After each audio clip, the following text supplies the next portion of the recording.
in a more personal relationship, more day-to-day, more day-to-day relationship, communication is what you all stand on, what helps you all to be able to move throughout your day with no issues.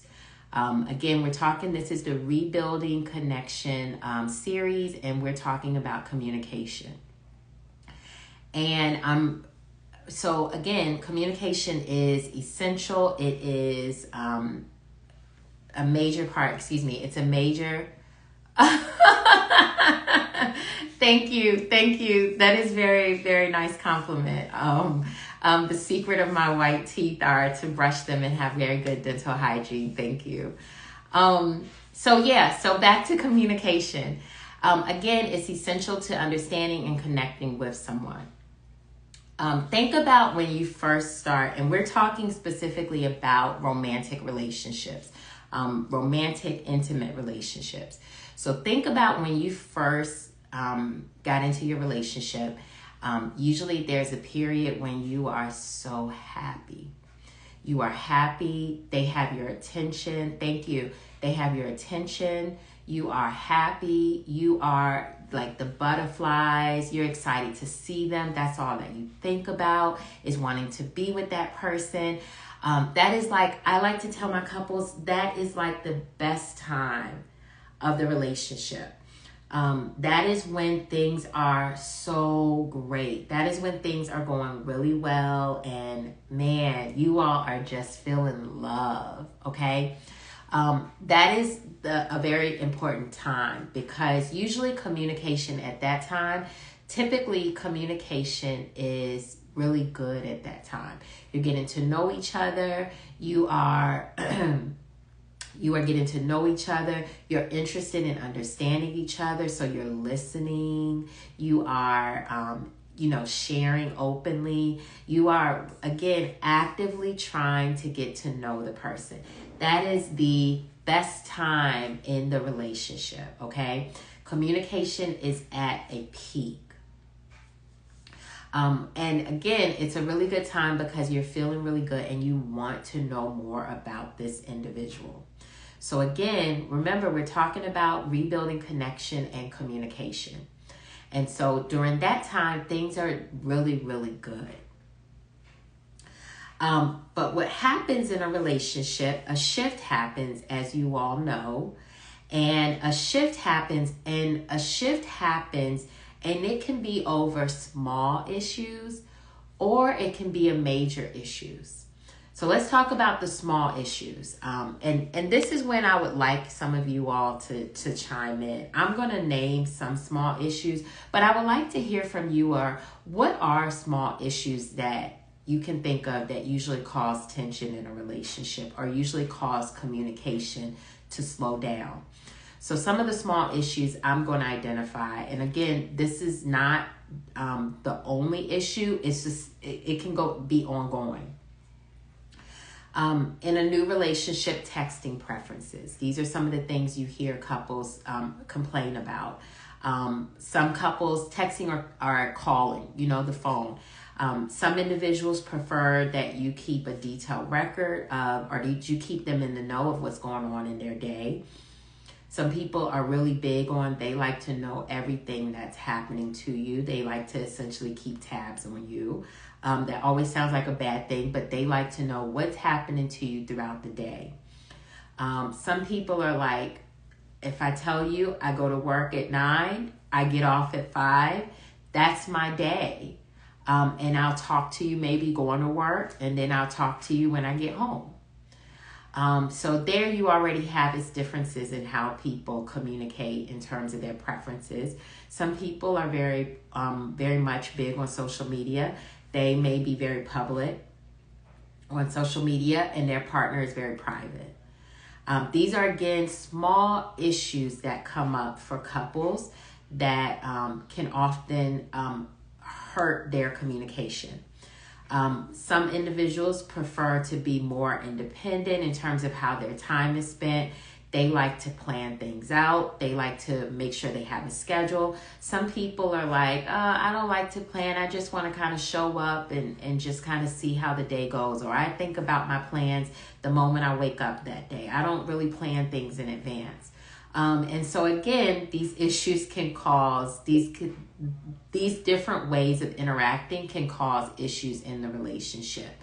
Again, somebody may, again, in the initial stages of dating, who pays for dates?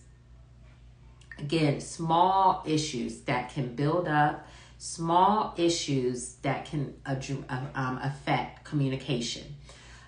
Who's paying for dates? We know we're exclusive. We know that we are, only dating each other.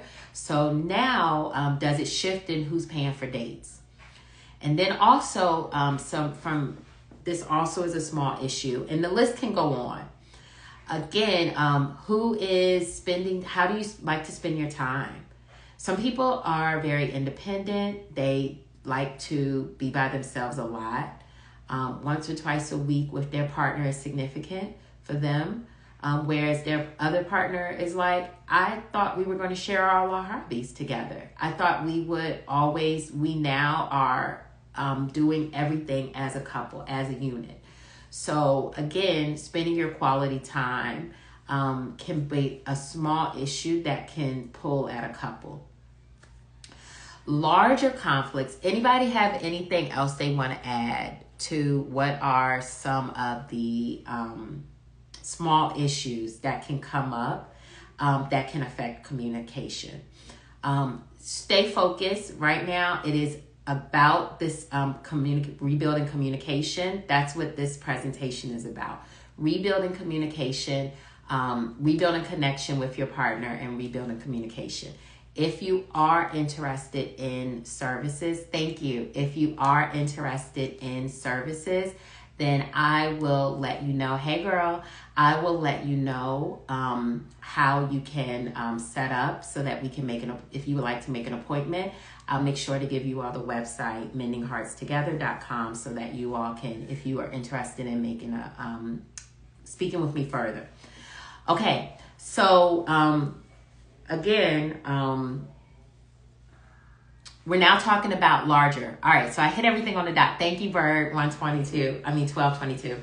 So now we're talking about larger conflicts. What is it that affect what are larger conflicts? So larger conflicts that affect communication can be mismatched love languages. Maybe you have someone who, maybe you have someone,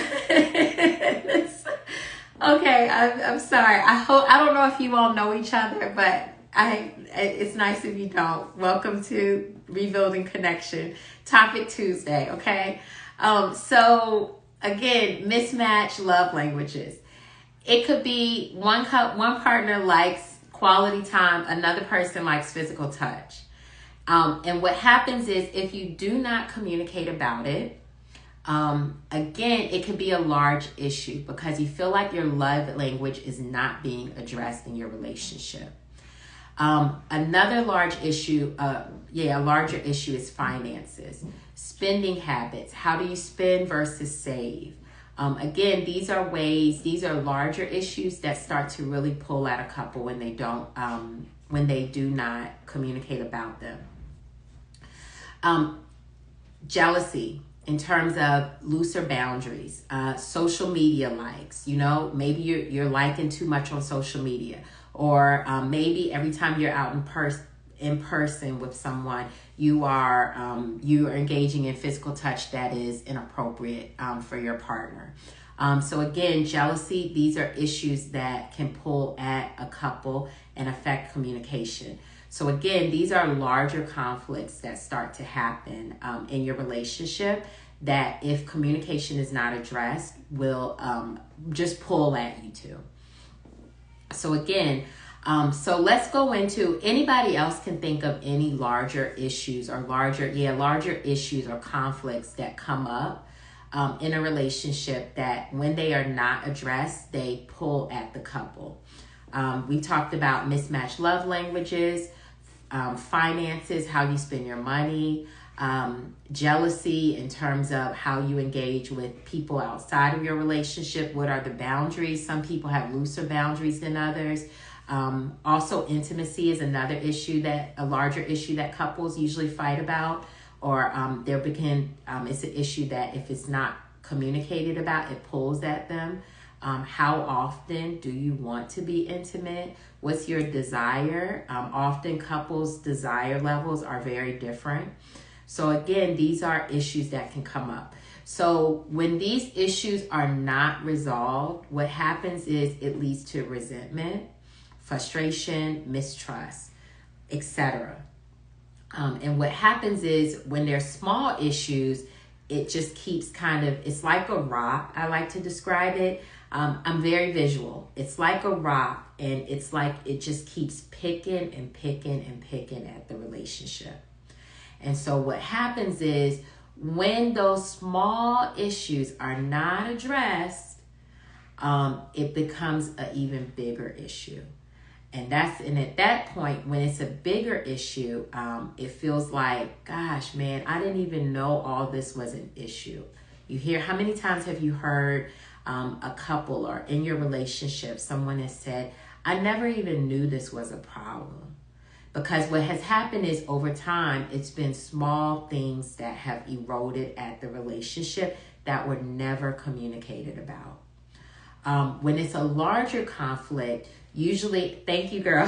When it's a larger conflict, usually you have a starting point of, okay, I know that finances, I know I bought this. So at that point, hey, come on in. At that point, when you know there's a large issue, usually you can pinpoint exactly when the pulling began to happen in the relationship. But you can't always. But usually when there's a larger conflict with like mismatched love languages or infidelity or, jealousy in the relationship because of boundary differerences, you usually can pinpoint a specific example. And so again, for those who are joining in, we're talking about rebuilding connection in your relationship, specifically talking about communication. And what we're addressing now is how, when there's small issues versus larger issues, and when both are not talked about, when both are not resolved, it just keeps picking at the relationship, and eventually it just the relationship can just, you two can get pulled apart over time. So how do you respond to these issues? We're going to go into more of the, it's two ways. Let me slow down. It's two ways how you can respond. So how people typically respond to issues is either they confront them or they avoid them. Those are like the two typical ways people respond to issues. And for those who confront, they don't get afraid of conflict. They welcome conflict head on. And how they confront them looks very different. Okay. So people who confront issues, they are usually pretty verbal. It doesn't mean they may be nice about it, but they are verbal, whether that means they're cursing you out or whether that means they are using I statements. They're verbal about it. Some people, when they confront issues, they can be very defensive, meaning they always defend themselves, meaning they have a rebuttal. And I use this hand gesture because it's almost like a gate is always around them. When people are very defensive, they are very protected. So they are good at protecting themselves. They have a rebuttal every time you say something. Another way people confront issues is by blame. So this is the opposite of defensiveness. They don't confront. They don't defend. Actually, what they do is they do not take accountability. They actually blame, which means they're pointing fingers at you. You are the one that usually has the problem. Those are typical. Again, this isn't all inclusive, but these are the typical ways people respond to issues. They confront them or they avoid them. So when people avoid issues, usually you get silent treatment. They aren't saying anything to you. Excuse me. you get silent treatment, or they are very passive. Gaslighting. Yes, yes, yes, yes, yes. Come on, clinical words. Say what you mean. Say what you mean. So they gaslight, maybe. They gaslight. And let me just be very transparent here, because when people sometimes use clinical words, and I'm a therapist, I don't always know exactly what they mean. So Trina, can you say a little bit about what you mean when you say gaslighting? Because that's a very popular word you hear. Gaslighting, while she's saying that passive, meaning they can be very passive, meaning they will not let you know that they have an issue. Again, these are avoiders. These are people who avoid confrontation. So they don't state that there's an issue. They may just kind of not text you that much that day. Maybe they don't call you that much. Maybe they are, they are, they cancel some dates, or they don't,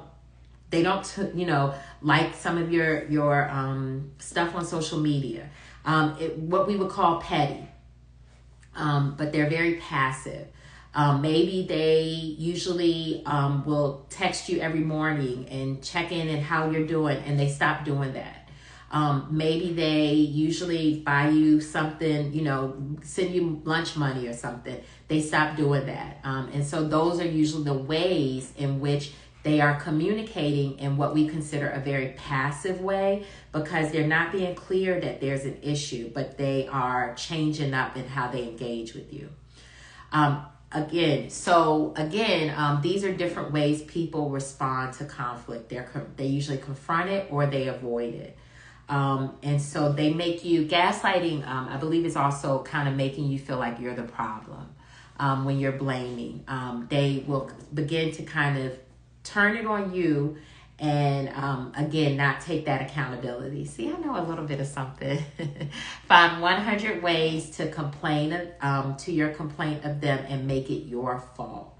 So again, they just turn it around. They don't take accountability. They still confront, but they just are gaslighting you, and everything is your problem. Thank you, girl. Any other ways people can highlight or acknowledge the different ways that people respond to issues? So let's get into, as you all are thinking through that, let's get into how to deal with those who confront. This comes up a lot in therapy. How to respond when my partner is always defensive. When my partner is always, they shut down when I bring something up. They get defensive. They always have a rebuttal. Or I can't get any word in. They will argue me down. Again, these are people who don't mind confronting an issue. These are people who are, they confront an issue. They're very verbal about it. They are defensive, or they may blame. So, yes. So also, so how do you get someone to respond when they confront you in a hurtful manner and they're very defensive? What do you do? So one, many of you may have heard before I statements. And I like to, I remember when I first started learning I statements, and I would try it out in therapy. My couples would say, this isn't really how we talk. This isn't really like how you want to talk to someone. I feel X. I feel this. Oftentimes, whenever you're doing something new, whenever you are trying out something different, it doesn't feel natural. It doesn't feel like what you typically do, because you're not used to doing it. So that is absolutely right. It doesn't feel natural. This doesn't feel real, because this is not how you typically talk to each other. but you have to change something.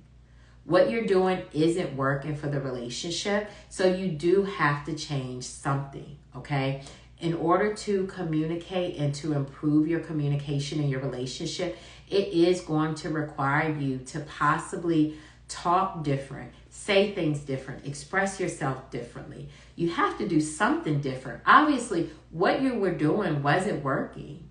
And so that's important that you all take that mindset and keep that in mind when you start to communicate in your relationship. You have to do something differently. So one way of when someone is very defensive, I like to call them like soft startups, or using I statements to, one, acknowledge your issue, not their issue, okay? So in any communication, whenever there's an issue, remember that you have to take accountability for your part. And then you also have to be able to express that to the other person. So let's go to, remember we talked about multiple issues, small issues that come up. So let's say there's a small issue of, in terms of time spent. This comes up a lot for new couples. How are you all going to spend your time? One person wants everything planned, the other person doesn't. And when the other person doesn't plan things out, it bothers you. It bothers you. You like things more structured. They don't. And so what typically happens is a comment of, you never make time for me. When you say that, you never do something, you're automatically blaming and criticizing the other person. You never do, fill in the blank. I'm sure you all can find a bunch of things to fill in the blank here. But think about how you feel the moment someone tells you something you never do. When someone says you never do X, you automatically, I don't know about you, but I automatically will tense up. I automatically start to feel like, oh, they're coming for me. I automatically want to protect myself in any way possible. So instead of coming at someone in that way when there's an issue, try what I like to call I statements. Yes. Thank you, girl. I appreciate y'all. The feedback is definitely needed. Thank you for the feedback. Instead of blaming and starting with blame and criticism, share what you are going through. One, you love spending time with that person. How about if you try instead acknowledging, you know what, I really enjoy our time together. This is why I plan, because I enjoy our time together. I want to make sure that I have my schedule completely open so that I make sure that I am not missing out on anything else so that I can give you all of my time. That is so different if you come to that person and say, hey, I really like our time together. I would like for us to plan it, or this is why I plan our dates. This is why I plan our time. When you come at that person in a non-blaming, non-critical way, it makes a difference in how that person responds. I want you all, this is my challenge. Can someone just try this, okay? I just want you to try it, because oftentimes this is not how we talk. This is typically not how we talk to each other. We are really good, and I'm not saying all of us, okay? I know some of you have worked on your communication. But again, when we're talking about small issues, meaning how you spend your time, meaning who is paying for dates, meaning how you engage on social media, we are really good at, when we have an issue, to blame that person and criticize that person. Criticize that person for how they didn't show up when you needed them. And so I just want you to try, again, what I call a soft startup. Being able to, again, acknowledge what you feel, what you want.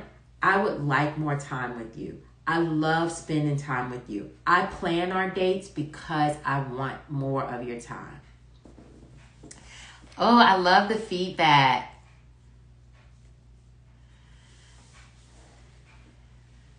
I've recently been very honest with the mister. I told him when he tells me no, it doesn't make me feel good. But he laughed and I was serious. Exactly. So he laughed. Yeah, I follow you. And so using that example, how did you, was that the end of the conversation? Because that's like a very classic conversation. One, he's not taking you serious. He doesn't think that you are being, honest with him or serious with him. So is that a conversation you would go back to? Is that something that you would go back to, or are you kind of leaving it there? Because I get it, because what it sounds like is as you change it up, the person may not initially think like, oh, they don't talk to me like that. They're not being serious. So sometimes it does take a little bit of like, let me try this again. You laughed when I was being serious, but I'm actually being very serious with you. So have you tried it again, or are you open to trying it again, especially if this isn't typically how you all talk to each other? Another way to address when someone is typically very defensive is, again, I said the I statements. I said leading with that, leading with how you feel. Again, a soft startup. And also trying what I would consider, we're talking today about rebuilding connection in a relationship and communication. And so we're talking about when issues come up and how do you address them. And typically there are two ways people address. They either confront them or they avoid an issue. And so right now we're talking about confrontation and how to deal with individuals who are very defensive, who typically blame others, who don't take accountability. One way I've talked about is using I statements, acknowledging your feelings. When an issue comes up, take accountability for how you feel and share it with them. Another way is what I consider a soft startup is by highlighting, this is an issue for us, and let me tell you why I do it. Because I care so much about you, I do this because of X, Y, and Z. Again, getting that person to understand this is what's happening on my end, and this is why I do this, and this issue is pulling at us. We had someone share where they recently did try this, to be honest and to share with their significant other, and their significant other didn't take them serious. So my feedback is try it again, and you may even have to let them know, like, look, I don't usually talk to you like this, but I am trying a different approach, which is a very softer, more gentle, kind of vulnerable approach. Try that again, or even acknowledge like you're laughing when I'm actually being serious. This isn't something that I'm taking lightly. I'm being actually very serious about this when I share this with you. So we're going to kind of, so again, I'm going to do more about this because this is communication is a long topic, a long issue, and it goes into so many other things. So I'm going to close out here with, again, the soft startups, and again, the active listening. So when someone is being defensive, what you all can try, a way to open up communication when this happens is set I was going to say set a timer, but I'm a little bit hesitant because that can be hard to do. But what I want you all to do, what I'm getting at here is take time for both people to talk. So Trina says, I did tell him again, good. And he pointed out I was being spoiled. And he was right. So, okay, that's not what I was expecting you to say, but that worked. Okay, good. So you heard him. And the fact that you said it again, that's actually really funny. The fact that you said it again and you came back and you didn't just leave it at that. You did engage in the conversation again. So again, let's just highlight here. Communication is ongoing. It is not just a one conversation and we're done.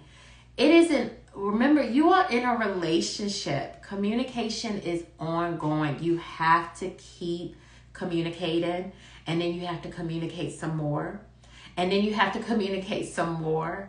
And it is just an ongoing thing. It is not just we have one conversation, we're good. Because what happens is in a relationship, the more you communicate, the more you understand the other person. And the more you understand the other person, you know what their intentions are. And so when the small issues come up, when the small issues come up, you don't automatically go to a negative space because you understand that person and you know they had your best interest in mind. I had to bring it up again. He kept saying Trina, you are funny. You are funny. You were bringing it up to kind of push back against him.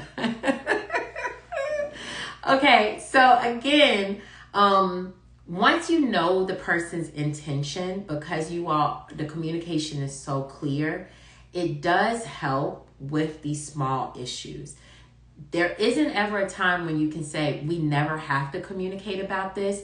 But what helps is I know my partner's intentions. I know they have my back. So if I haven't heard from them all day, it's probably because they have been unavailable. They're busy with something. It's not because they are a horrible person. They think horrible of me and all men are dogs and all men are no good. You don't go to that place because communication is ongoing and you all have been talking through things. So again, communication is an ongoing thing. So I want to open it up to see if you all have anything you would like to share in your relationships, in your experiences with communication that you have found. Anything else you want to share that you all have found that has worked for you, that hasn't worked for you. I want to just open that up now, and then we're going to close out soon.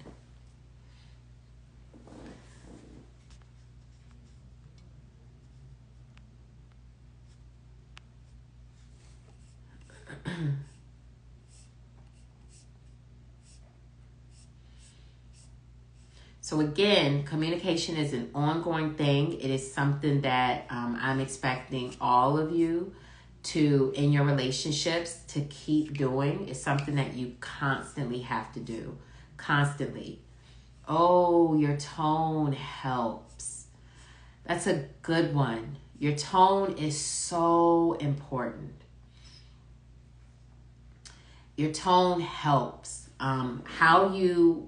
How you approach a conversation is your tone is very important. If you are already starting up here, it is hard for anybody to respond to that.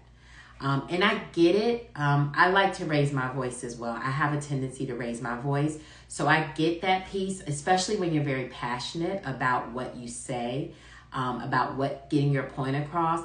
But you also have to consider there is another person receiving that from you. And so when you raise your tone, are you ready for that other person to match you? Some people will match you, and then some people will get really quiet in that space. So I think that's important also to remember with your tone is when I respond like this, and what I do is I also will catch myself. And I may lead with the high tone, but then I will, hey, welcome. We're talking about rebuilding connection and communication.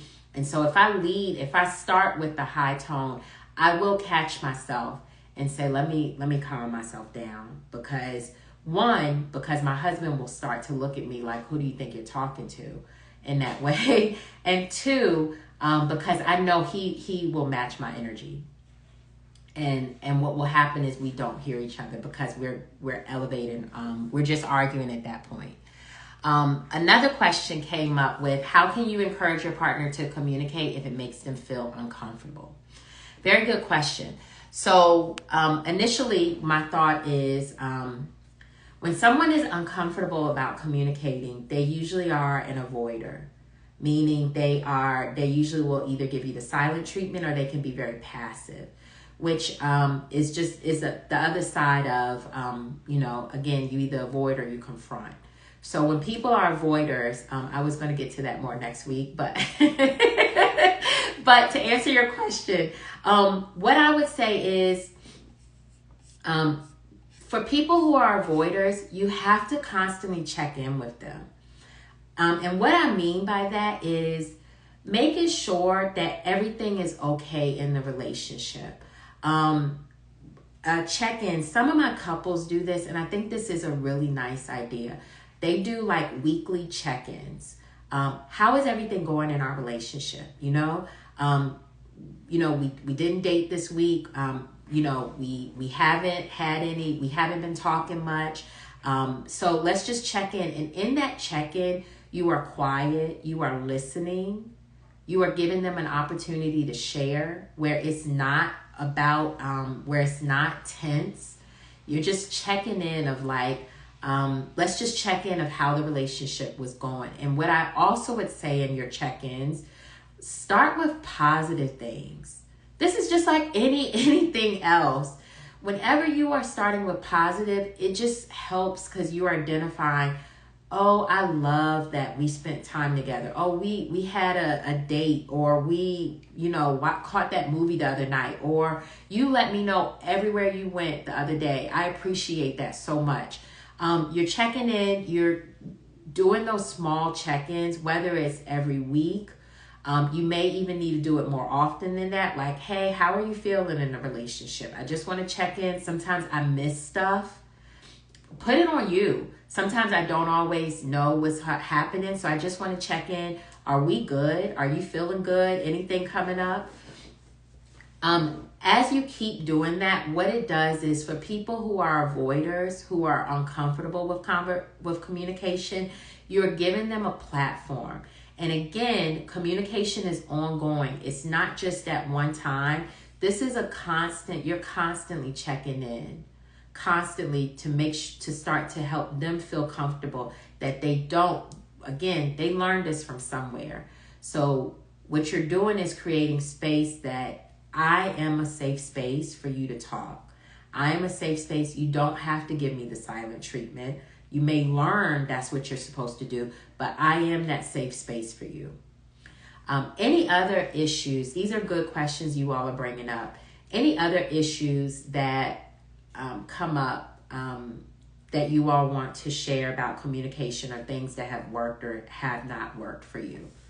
Again, this is Topic Tuesday with Dr. Sheena. This is nice.